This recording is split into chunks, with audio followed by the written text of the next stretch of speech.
The night was quiet in the mountains of South Korea. Stars filled the sky like scattered diamonds, and the air smelled of pine trees and campfire smoke.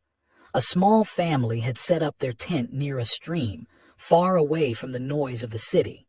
The father was teaching his daughter how to find the North Star. "You see those 4 stars that look like a cup?" he asked, pointing upward. "Follow the 2 stars at the edge and they will lead you to the bright one. That is the North Star. If you are ever lost, it will guide you home."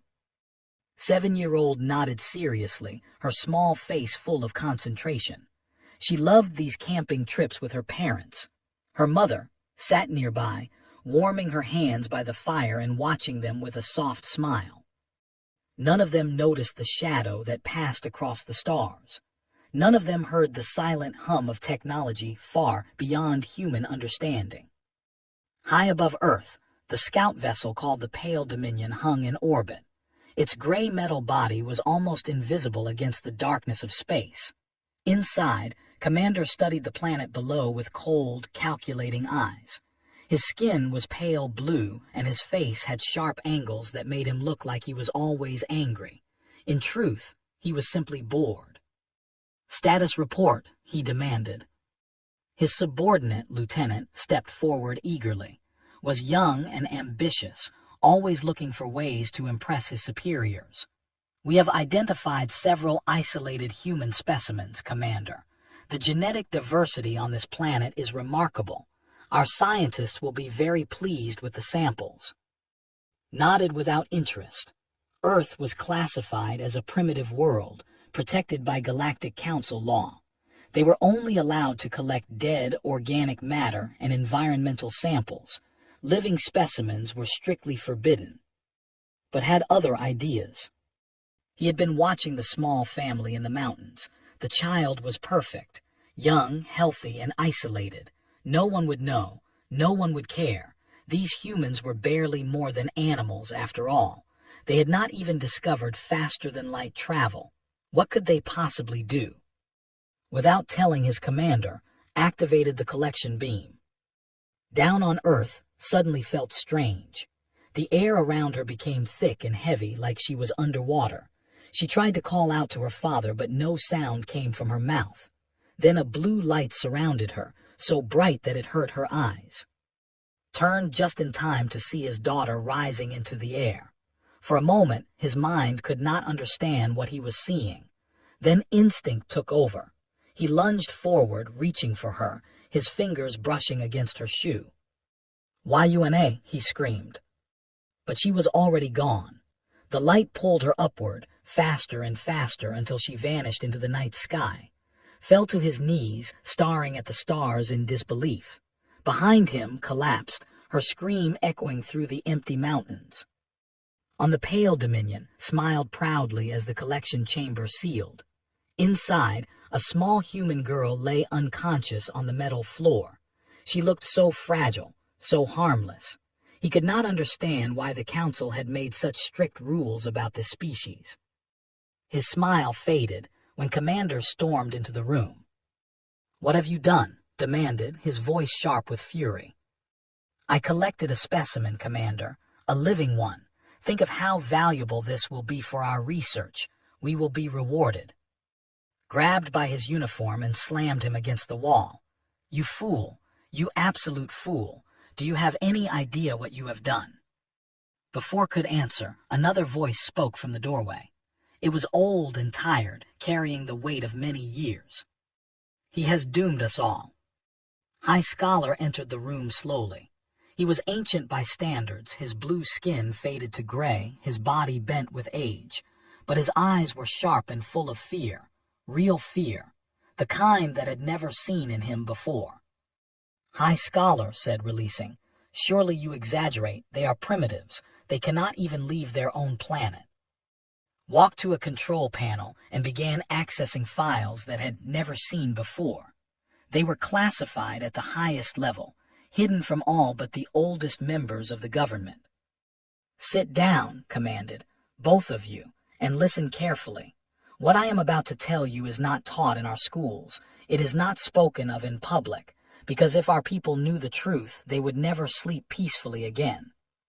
The screen flickered to life, showing images of a blue-green planet. Earth, but not the Earth of today. This was Earth from 12,000 years ago. We found them long before they found themselves, began. A coalition of species from across the galaxy. We thought they would be easy to study, easy to control. After all, they had no technology, no weapons that could harm us. They lived in caves and hunted with sharpened sticks. He paused, and his old hands trembled slightly. We were wrong. The images changed.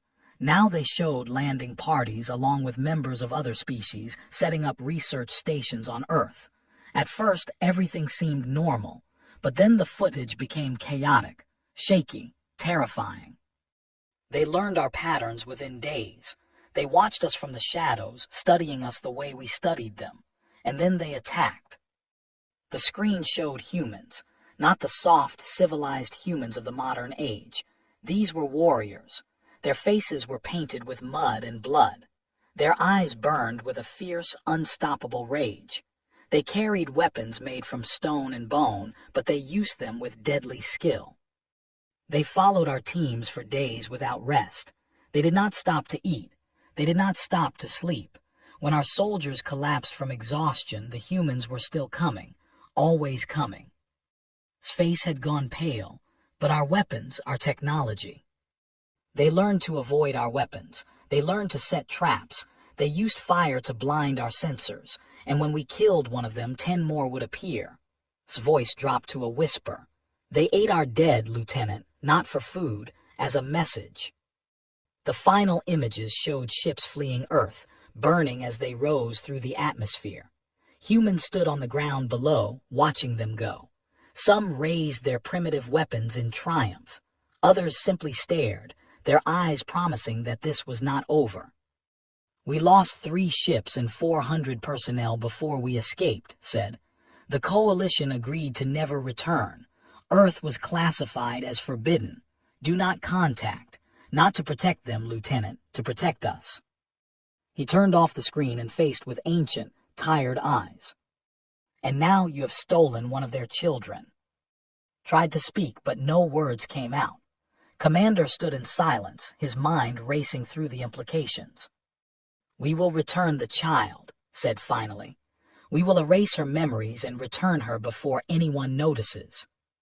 Shook his head slowly. It is already too late. The parents saw the light. They saw their child taken. Humans do not forget, Commander. They pass stories down through generations. They have been waiting 12,000 years for us to make a mistake. He looked at the unconscious girl in the collection chamber. So small, so innocent, so dangerous. You have not just stolen a child. You have started a war. And heaven help us all, because humans do not lose wars. They simply keep fighting until everyone else is dead. The pale Dominion hung in the darkness of space, carrying its tiny prisoner toward territory. And somewhere on Earth, a father knelt in the dirt where his daughter had been standing, making a promise to the stars.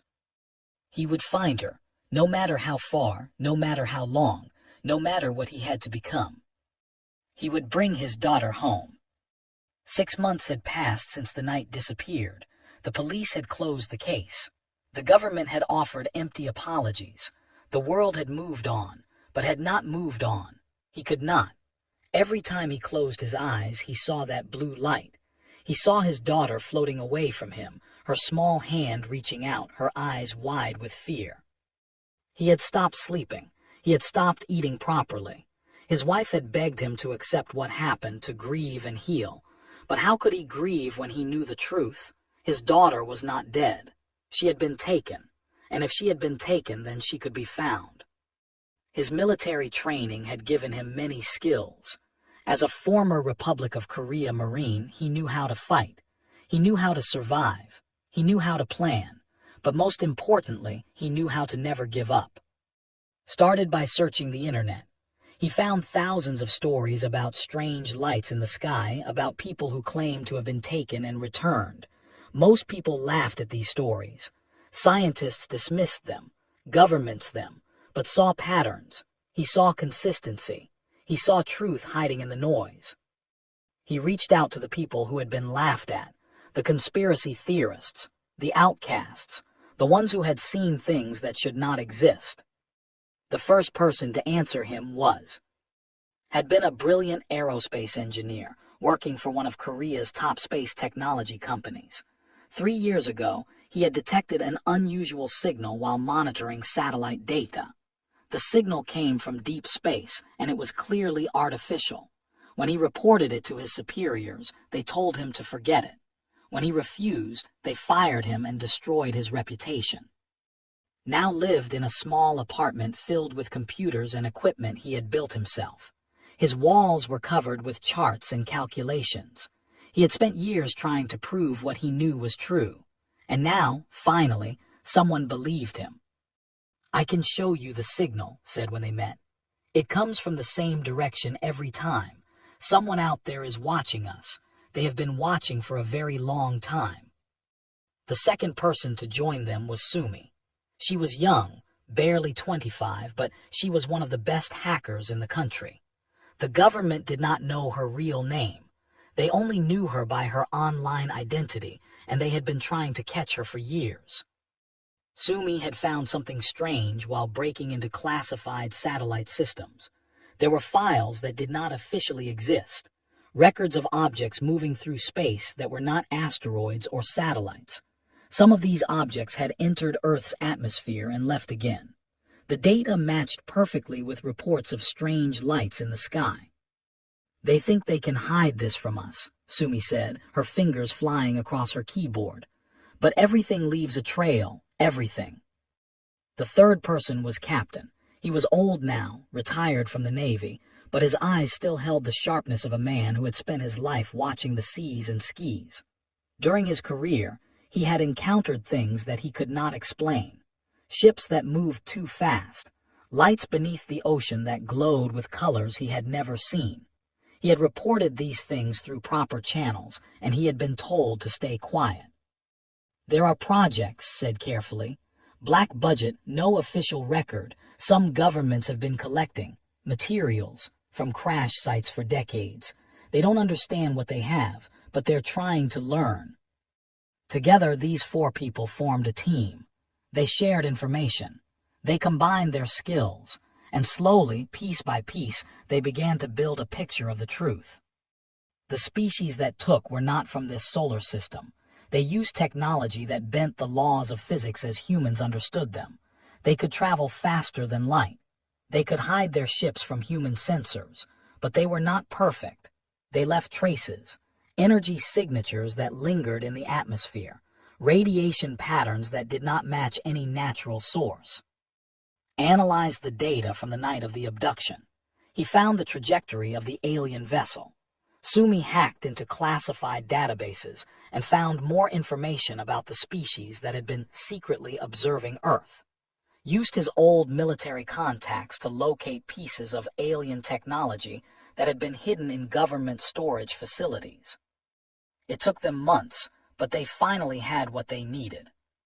"We can send a message," announced one night, his face glowing in the light of his computer screen. "I have calculated the frequencies they use for communication. If we broadcast on those frequencies, they will hear us." Looked at the others. They had come so far. They had risked everything. And now they stood at the edge of something that would change humanity forever. "What do we say?" Sumi asked quietly. His jaw tightened. His eyes were hard as stone. In that moment, he was not a grieving father. He was a soldier, a predator, something ancient and dangerous that had awakened inside him. "We tell them the truth," he said. "We tell them that we know what they did, and we tell them what will happen if they don't make it right." They built the transmitter from pieces of alien technology that had gathered in equipment that designed. It took 3 weeks. They worked through nights without sleep. They checked every calculation 100 times. There would be no second chance. Finally, on a cold winter night, they were ready. Stood before the transmitter, a simple microphone in his hand. His team stood behind him, watching in silence. Outside, the wind howled against the windows. Inside, the machines hummed with power that should not exist. He pressed the button and spoke. "This message is for whoever took my daughter from Earth 6 months ago. My name is, I am a human, I am a father, and I am coming for what is mine." He paused, letting the words sink into the void of space. "You have 30 of our days to return her. After that, I will find her myself. I do not care how far I have to travel. I do not care how many of you stand in my way. I will tear apart every ship, every station, every planet until I hold my daughter in my arms again." His voice dropped lower, becoming something cold and terrible. "You think you understand humans, you don't. We are not a species that surrenders. We are not a species that forgets. We are the descendants of survivors. For millions of years, everything on our world tried to kill us. The weather, the animals, the diseases, even each other, and we are still here. We outlasted everything. We conquered everything, because that is what we do." He took a breath and finished. "Return the child, while you still can." The transmission ended. The machines fell silent. For a long moment, no one spoke. Then Sumi's computer beeped. She looked at the screen and her face went pale. "They heard us," she whispered, "and they're responding. A lot of them are responding." Across the galaxy, the message spread like fire. Species that had never heard of Earth suddenly learned that the primitives were awake. They were aware, and they were angry. On the Galactic Council station, alarms began to sound. Emergency sessions were called. Ancient records were pulled from forgotten archives. And in the halls of power, beings who had lived for thousands of years felt something they had almost forgotten. Fear. The humans were coming. And nothing would ever be the same again. The Galactic Council chamber was the largest structure in known space. It floated at the center of a massive space station, surrounded by ships from every corner of the galaxy. Inside, representatives from over 200 species sat in rows that rose toward a ceiling so high that clouds sometimes formed beneath it. Today, every seat was filled. The air was thick with tension. Translators worked overtime to convert the urgent whispers into hundreds of different languages. Everyone had heard the human transmission. Everyone had come to discuss what it meant. At the center of the chamber stood the council elder, a being called Archon. He was old beyond counting, his body a mass of floating tendrils and glowing crystals. He had witnessed the rise and fall of empires. He had seen species evolve and go extinct. Very little surprised him anymore. But today, his crystals flickered with worry. "Silence," he commanded, and his voice echoed through the chamber. The whisper stopped. 200 species turned their attention to him. "I have called this emergency session to address the incident involving the Empire and the protected world designated Earth." The ambassador rose from his seat. His name was Lord, and he carried himself with the arrogance typical of his species. "This is unnecessary panic," he declared. "A minor incident has been blown out of proportion. The humans are primitives. They cannot threaten us." Murmurs spread through the chamber. Some agreed with, others were not so sure. Archon raised a tendril for silence. "Lord, I would ask you to hold your opinions until you have heard the full history of our interactions with humanity." Frowned, "What history? They have not achieved interstellar travel. They are barely aware of our existence." "That," said quietly, "is by design." He activated the central display, and a hologram of Earth appeared in the middle of the chamber. It was beautiful, all blue oceans and green continents, wrapped in white clouds. So peaceful, so harmless. 12,000 years ago, began, a coalition of species discovered Earth during a routine exploration mission. The dominant life form was a species called humans. They were intelligent but primitive. They used stone tools. They lived in caves. They had no technology to speak of. The hologram showed images of early humans. They looked weak, soft, unimpressive. The coalition decided to establish research stations on the planet's surface. They believed humans would pose no threat. They were wrong. The images changed.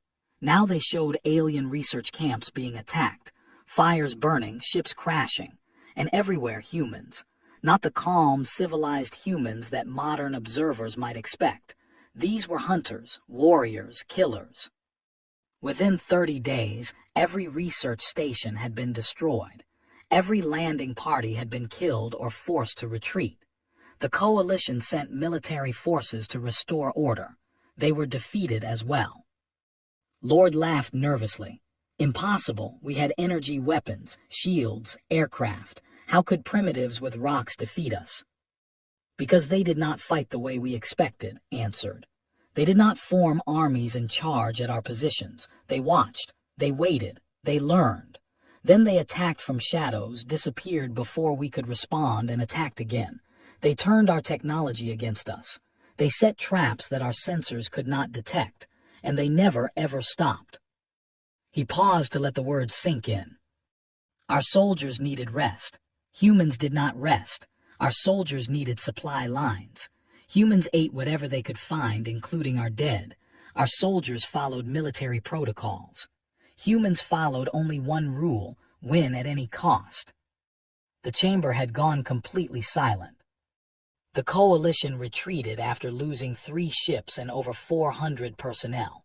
They agreed to classify Earth as forbidden. Do not contact, not to protect the humans, but to protect ourselves. A representative from a species called the raised her hand. She was small and delicate, with large eyes that seemed too big for her face. Elder, that was 12,000 years ago. Surely they have changed. Made a sound that might have been a sigh. Changed? Yes, they have changed. They have become more dangerous. The hologram shifted again.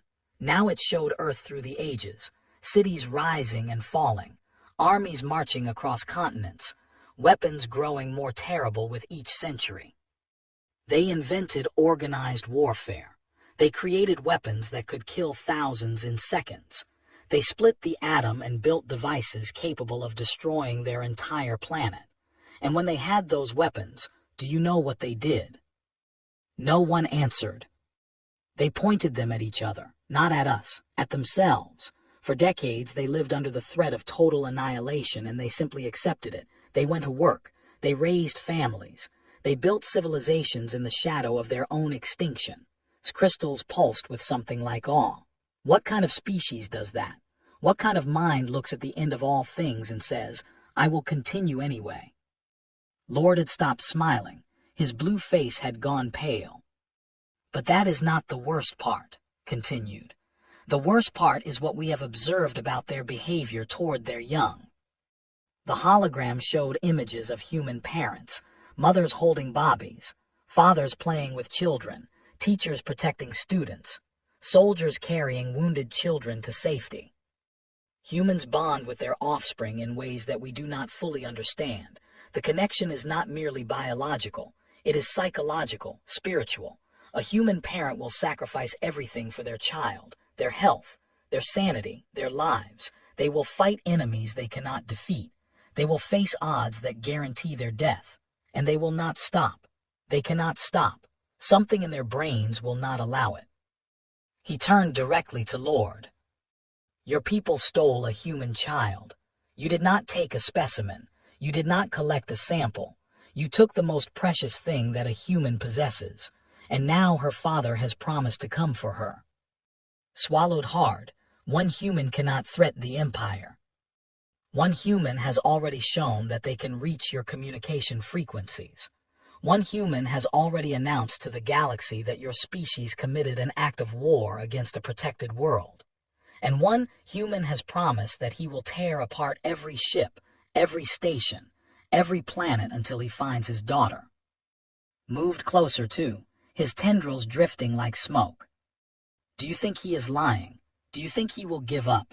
Do you think that when he fails, other humans will not follow? They are watching now. They know that we exist. They know that we took one of their children, and they are angry. The chamber exploded into chaos. Representatives shouted over each other. Some demanded that the return the child immediately. Others called for preemptive strikes against Earth. A few species quietly began calculating how far they could distance themselves from this disaster. Through it all, Archon remained calm. He had lived long enough to know when history was about to change. He could feel it in his ancient bones. The galaxy had made a terrible mistake, and now they would all pay the price. The humans were coming. And heaven help anyone who stood between a father and his child. The High Command met in a fortress that floated above their capital city.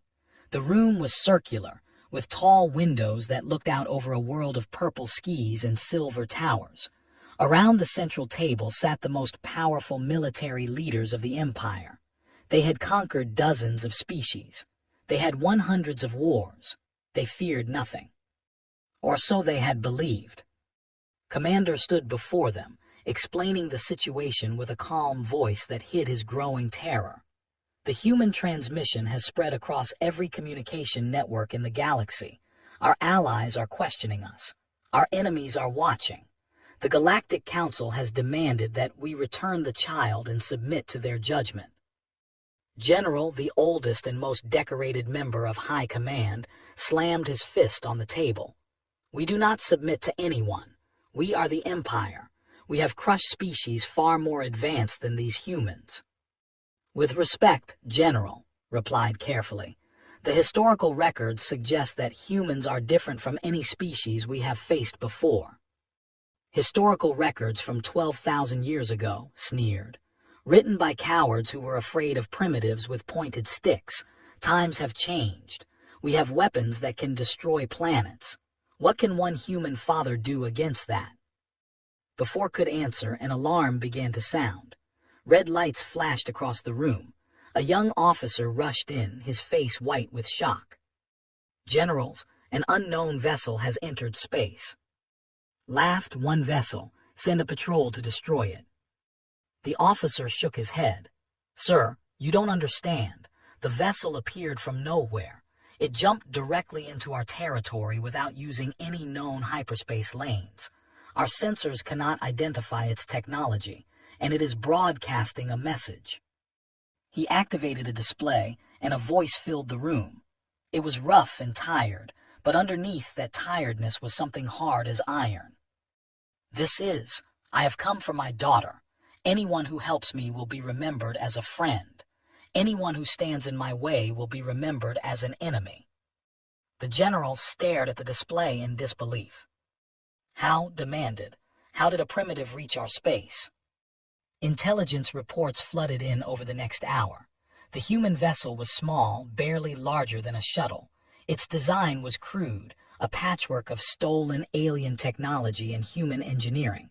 By all laws of physics, it should not work. The jump drive was unstable. The hull was fragile. The weapons were laughable compared to standards. But it was here. Against every prediction, against every calculation, it was here.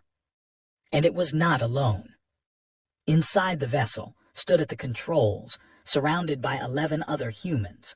They were not soldiers in the traditional sense. Some were scientists. Some were engineers.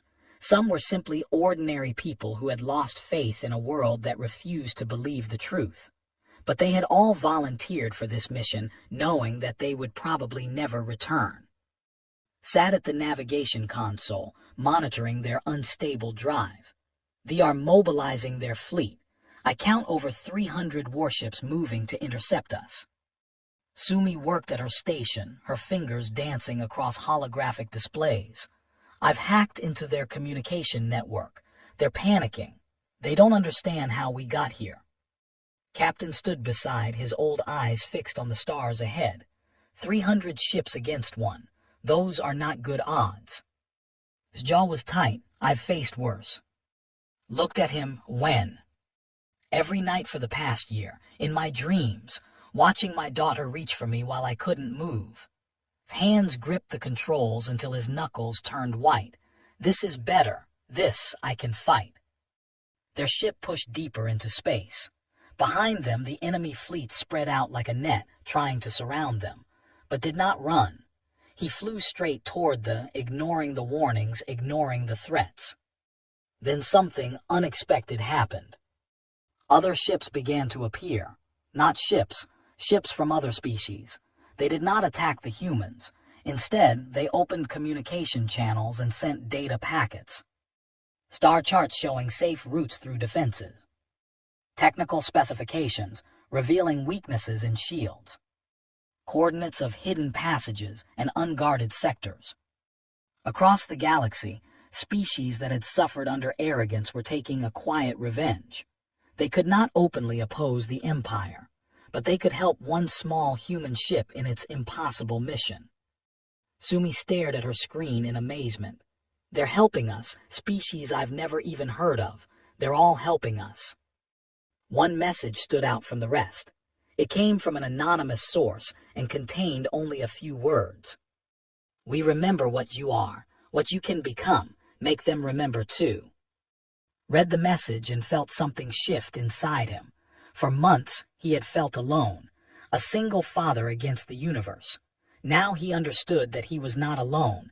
He was the first, the one who would show the galaxy what humanity was capable of. The fleet closed in, 300 warships, each one capable of destroying a city with a single shot. Their weapons powered up, filling space with deadly energy. Commander, now leading the blockade, sent a final ultimatum. Human vessel, you are surrounded. Surrender now and you will be treated fairly. Continue your approach and you will be destroyed. Activated his communication system. His voice was calm, almost gentle.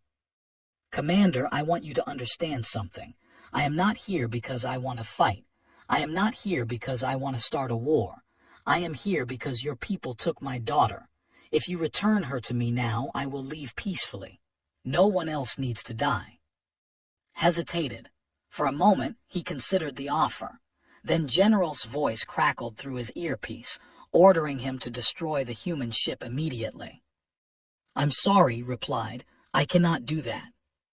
Then I'm sorry too, said, for what comes next. He pushed the engines to maximum power.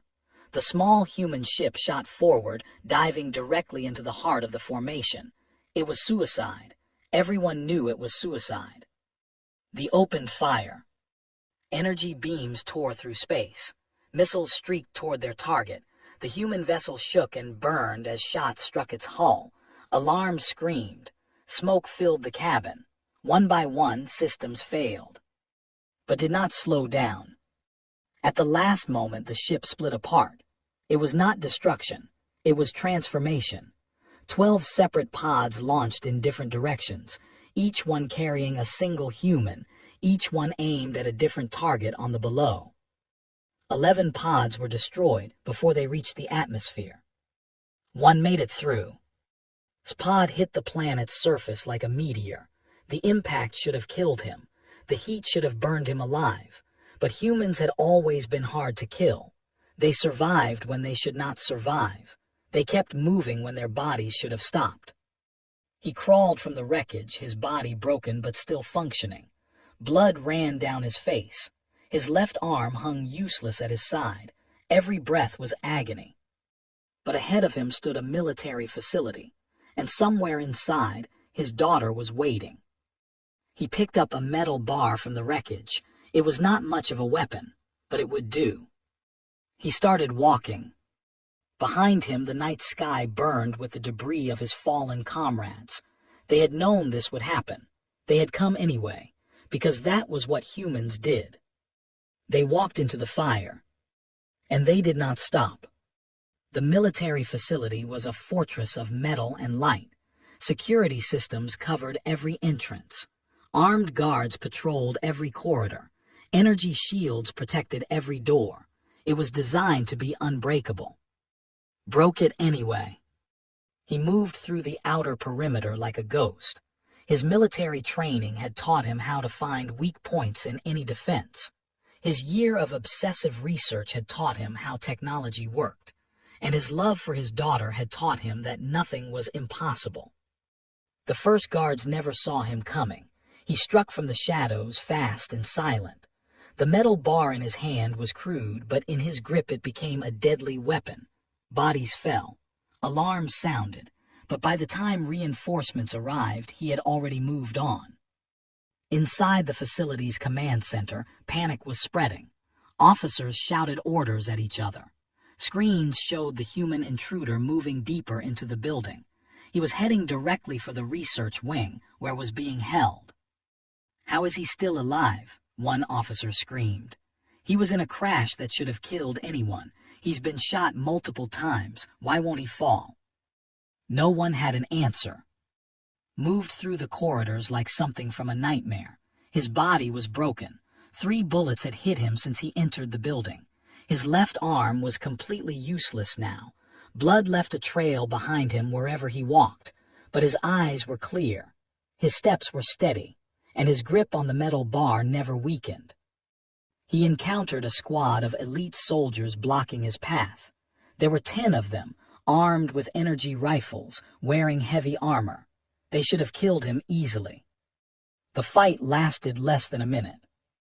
When it was over, stood alone among the fallen. He had taken 2 more wounds. One of his legs was barely working. He used the wall to keep himself upright. A young soldier lay on the ground nearby, still alive, staring at him with wide, terrified eyes. "What are you?" the soldier whispered. Looked down at him. For a moment, something almost like pity crossed his face. "I'm a father," he said simply. Then he kept walking. The research wing was ahead. He could feel it. After more than a year of searching, after crossing the impossible distance between stars, after sacrificing everything and everyone who had believed in him, he was finally close. The door to the medical bay was locked with the highest level of security. Did not slow down. He hit the door with his shoulder, then again, then again. The metal began to bend. Engineers watched in horror from the other side, unable to believe what they were seeing. The door broke. Inside, the room was white and clean. Medical equipment lined the walls.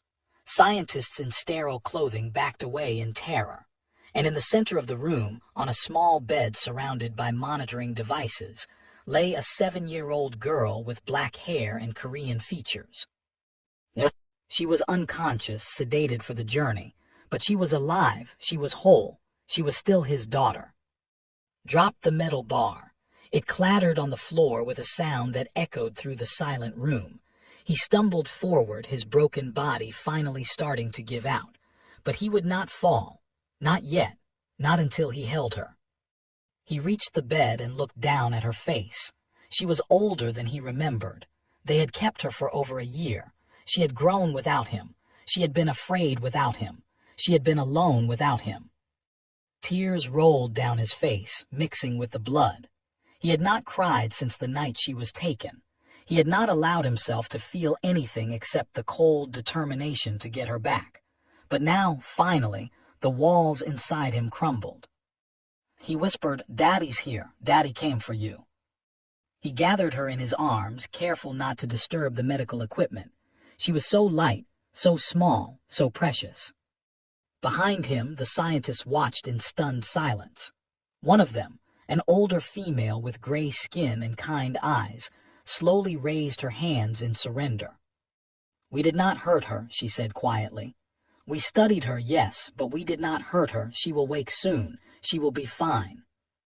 Did not respond.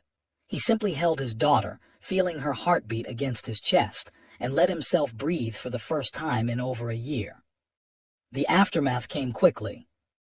The Galactic Council, watching through their network of spies and satellites, intervened before the situation could get worse. They forced the Empire to surrender and to neutral territory. They demanded full accountability for the abduction. They had no choice but to agree. Their military had been humiliated. A single human had penetrated their defenses and reached their capital planet. The galaxy was watching. If they killed him now, they would prove everything the old records had warned about. They would make humanity into a cause, a symbol, a rallying cry for every species that had ever suffered under rule. So they let him go. The terms of the treaty were harsh. The Empire paid massive compensation to Earth. They submitted to permanent monitoring by the Galactic Council. They publicly acknowledged their crime and apologized to humanity. But the real change was larger than any treaty. Earth was no longer a primitive protected world. Humanity had announced itself to the galaxy, not as explorers or diplomats, but as something far more fundamental. A warning, a promise, a species that would cross the stars, fight impossible odds, and never stop until they got what they wanted. Return to Earth a hero. His face appeared on every screen. His story spread to every corner of the planet. He had done what no human had ever done before. He had proven that the universe was not empty and that humanity had a place in it. But the wounds he had taken were too severe. His body had been pushed far beyond its limits. The alien technology that had kept him alive during his mission could not fix the damage it had caused. 3 years after the rescue, he passed away in a hospital bed, surrounded by his wife and daughter. He died smiling. 10 years later, stood before the Galactic Council as humanity's youngest ambassador. She was 17 years old, tall and confident, with her father's determination in her eyes. Behind her hung a portrait of, painted by the greatest artist on Earth. The council chamber was full. Every species in the known galaxy had sent representatives. They had come to hear humanity's first official address to the galactic community. Looked out at the assembled aliens. Some had helped her father. Some had tried to stop him. Some had simply watched and waited to see what would happen. Now they all waited for her. "My name is," she began, her voice clear and strong. "When I was 7 years old, I was taken from my home by people who thought humans were primitive. They thought we were weak. They thought we could be studied and controlled and forgotten." She paused, letting her words settle. "They were wrong. My father crossed the distance between stars to bring me home. He fought through armies. He survived wounds that should have killed him, and he never stopped, because that is what humans do. We never stop."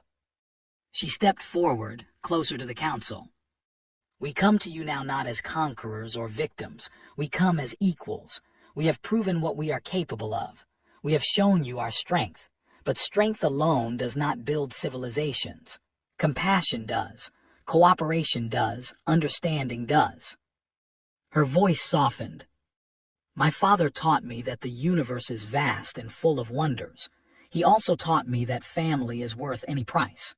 Humanity extends that definition of family. We see all sentient beings as worthy of protection. We see all children as worthy of love. And we will fight for that belief, no matter the cost." She straightened her back, and her eyes grew hard. "But let me be clear. We remember what happened. We remember who helped us and who stood against us. We remember that one of our children was stolen, and we remember what one father did to get her back. If anyone threatens our people again, if anyone takes what is ours, they will face the same response. By billions." The chamber was completely silent. "This is not a threat. It is a promise. Humanity comes in peace, but we will never forget what we are capable of when peace fails." She looked at the portrait of her father one more time. "That is my father's legacy. That is humanity's message to the stars." She stepped back from the podium. The council remained silent for a long moment. Then slowly, one representative began to applaud. Then another. Then another.